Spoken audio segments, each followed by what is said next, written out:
ശ്രീ ശ്യാം രാജ്, ഇവിടെ ഇപ്പോൾ ഗുരുതരമായ ആരോപണമാണ് ഈ തെരഞ്ഞെടുപ്പ് കമ്മീഷനെതിരെ ഉയർത്തിയിരിക്കുന്നത്. തെരഞ്ഞെടുപ്പ് കമ്മീഷൻ ബിജെപിയുടെ ഏജന്റ് ആണോ എന്ന് ചോദിക്കുന്നു പ്രതിപക്ഷ നേതാവ്.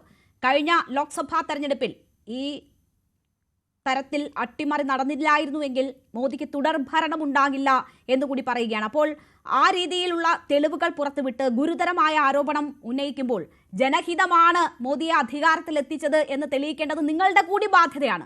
അപ്പോൾ ഇതിലൊരു വ്യക്തമായ അന്വേഷണം നടന്ന് സത്യം എന്ത് എന്നുള്ളത് പുറത്തു വരേണ്ടേ?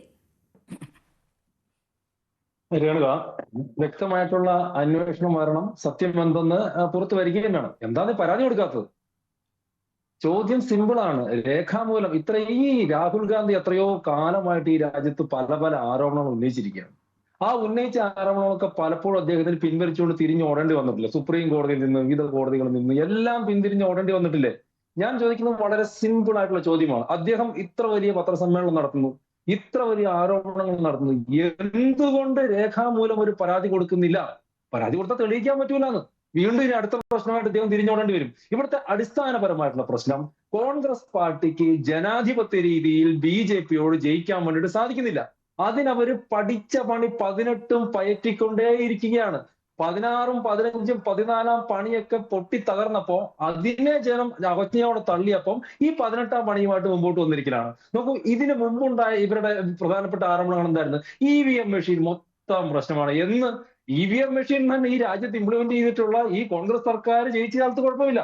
ഇനി ഞങ്ങൾ കേന്ദ്രം ഭരിക്കുമ്പോൾ തന്നെ വിവിധ സംസ്ഥാനങ്ങളിൽ കോൺഗ്രസ് പാർട്ടി ജയിക്കുമ്പോൾ പ്രശ്നമില്ല, BJP ജയിക്കുമ്പോൾ മാത്രം എന്താ EVM മൊത്തം പ്രശ്നമാണെന്ന് പറഞ്ഞിട്ട് ആരോപണം കൊണ്ടിരുന്നു. അത് പൊളിഞ്ഞു, ജനങ്ങൾ അതിനെ തള്ളി. ഇപ്പൊ അടുത്ത ആരോപണമായിട്ട് വന്നിരിക്കുന്നതാണ്. ഞാൻ സിമ്പിൾ ആയിട്ട് ചോദിച്ചോളട്ടെ, ഇതിനകത്ത് എന്തുകൊണ്ടാണ് ഒരാൾ ഒരു ആരോപണം ഉന്നയിക്കുമ്പോൾ ആ ആരോപണം ശരിയാണെന്ന് ആരാണ് തെളിയിക്കേണ്ടത്? സിമ്പിൾ ലോജിക്കാണ്. നമ്മുടെ രാജ്യത്തെ നിയമ സംവിധാനങ്ങൾ അനുസരിച്ച് ഞാൻ നിങ്ങൾക്കെതിരെ, രേണുവിനെതിരെ ഒരു പരാതി ഞാൻ ഉന്നയിച്ചു. ആ പരാതി ശരിയാണെന്ന് തെളിയിക്കേണ്ട ബാധ്യത ആർക്കാ? എനിക്കല്ലേ? അല്ലെങ്കിൽ ഞാൻ നിങ്ങൾക്കെതിരെ ഒരു പരാതി ഉന്നയിച്ചിട്ടുണ്ടെങ്കിൽ നിങ്ങൾ പോയി തെളിയിക്കണം എന്നാണ് പറയാ നിങ്ങൾ കുറ്റം ചെയ്തിട്ടില്ലെന്ന്? ഇതിലെന്ത് ബാധ്യതയാണ്? രാഹുൽ ഗാന്ധി ഇതിനൊന്നും ശ്രീ ശ്യാം രാജ്, ഇനി എന്ത് തെളിവുകളാണ് നിങ്ങൾക്ക് വേണ്ടത്? കൃത്യം തെളിവുകൾ സഹിതമാണല്ലോ രാഹുൽ ഗാന്ധി ഇന്നലെ കാര്യങ്ങൾ വിശദീകരിച്ചത്. ഏതൊക്കെ തരത്തിൽ അട്ടിമറികൾ നടന്നു എന്നതാണല്ലോ സൂചിപ്പിച്ചിരിക്കുന്നത്. രേണുക, രാഹുൽ ഗാന്ധിക്ക് തോന്നുന്ന മണ്ടത്തരം മൊത്തം വിളിച്ചു പറഞ്ഞിട്ട് അതൊക്കെ തെളിവാണ് നിങ്ങൾ ദയവായിട്ട് പറയരുത്. രണ്ട് കാര്യങ്ങൾ ഞാൻ നിങ്ങളോട് പറയാം. ഒന്ന്, ഇന്നിപ്പം കർണാടകത്തിലെ മാധ്യമങ്ങളിൽ മുഴുവൻ വന്നിട്ടുള്ള ഒരു വാർത്തയുണ്ട്. 3 പേരുകൾ: ഓം പ്രകാശ് ബാഗ്രി, സരസ്വതി ദേശായി ബാഗ്രി, മാല ബാഗ്രി. അതായത് ഈ ആളുകള് ഇന്നലെ ഫേക്ക് ആണ് എന്ന് പറഞ്ഞിട്ട് രാഹുൽ ഗാന്ധി പത്രസമ്മേളനം നടത്തിയിട്ടുള്ള പേരുകളാണ്. അവരുടെ ചിത്രമടക്കം അവരുടെ വീട്ടിൽ പോയിട്ട് ഈ 3 ഭാര്യയും ഭർത്താവും മകളുമാണ്.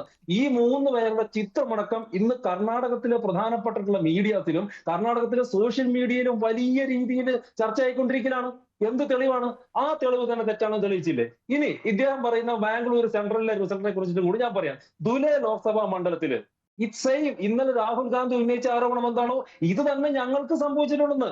ദുലെ ലോക്സഭാ മണ്ഡലത്തില് അതില് 5 അസംബ്ലിയിൽ മണ്ഡലങ്ങളിൽ വോട്ട് എണ്ണിക്കൊണ്ടിരുന്ന സമയത്ത് ഞങ്ങള് 1,89,000 വോട്ടിന് ലീഡിലാണ്. ഈ സെയിം ലോക്സഭാ തെരഞ്ഞെടുപ്പില് മാലേഗാവ് സെൻട്രലില് വോട്ടെണ്ണുന്ന സമയത്ത് അവർക്ക് ഏകദേശം 1,94,000 വോട്ടിന്റെ ലീഡ് വരുന്നു. അങ്ങനെ വെറും 4,711 വോട്ടിന് കോൺഗ്രസ് ജയിക്കുന്നു. ഇന്നലെ രാഹുൽ ഗാന്ധി ഞങ്ങൾക്കെതിരെ ഉന്നയിച്ച ആരോപണം എന്താണോ ഇതേ രീതിയിൽ തന്നെ ഇവരും ജയിച്ചിട്ടുണ്ടെന്ന്. അപ്പൊ ഇവിടെ പ്രശ്നം എന്ന് പറയുന്നത് എവിടെന്നോ പഠിച്ചുകൊണ്ടുവന്ന് ആരൊക്കെയോ പറഞ്ഞു കൊടുത്ത ചില കാര്യങ്ങൾ തെളിവുകളാണ് എന്ന് പറഞ്ഞ് ജനങ്ങൾക്ക് മുമ്പിൽ അവതരിപ്പിച്ചാൽ, മാധ്യമങ്ങൾക്ക് മുമ്പിൽ അവതരിപ്പിച്ചാൽ അതിന് ഉത്തരം പറയേണ്ട എന്ത് ബാധ്യത ചില കാര്യങ്ങൾ എന്ന് പറയുമ്പോൾ നോക്കൂ, ഡ്യൂപ്ലിക്കേറ്റ് വോട്ടർമാർ 11,965 പേർ, വ്യാജ വിലാസത്തിലുള്ളവർ 40,009 പേരാണ്.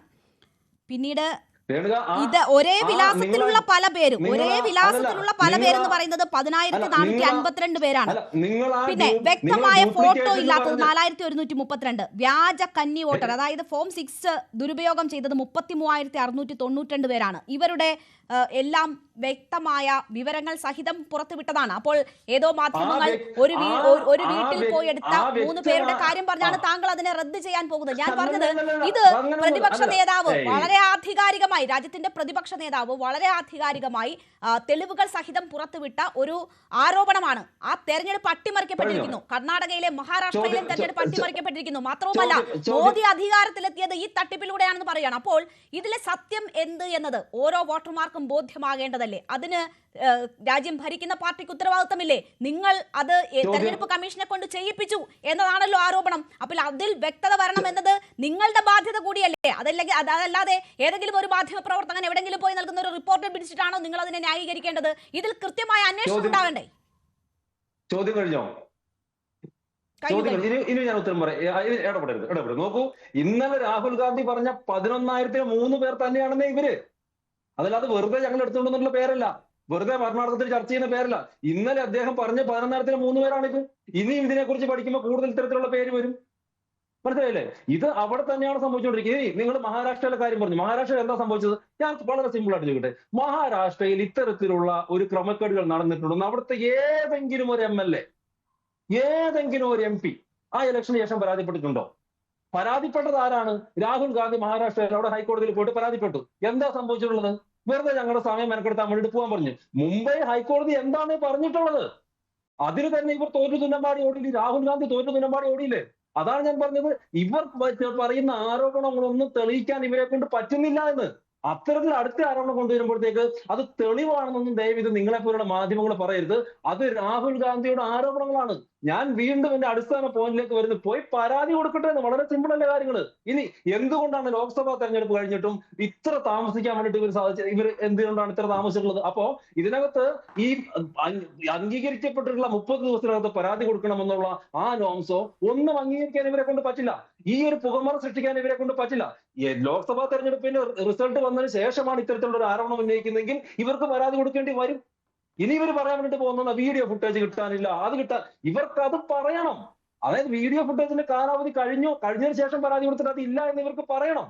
അതിനു വേണ്ടിയിട്ടുള്ള ഒരു തന്ത്രം മാത്രമാണ്. എന്തുകൊണ്ട് MLA-മാരും MP-മാരും പരാതി കൊടുത്തില്ല? രാഹുൽ ഗാന്ധി ഇതിന്റെ തുടക്കത്തിൽ പരാതി കൊടുത്തില്ല.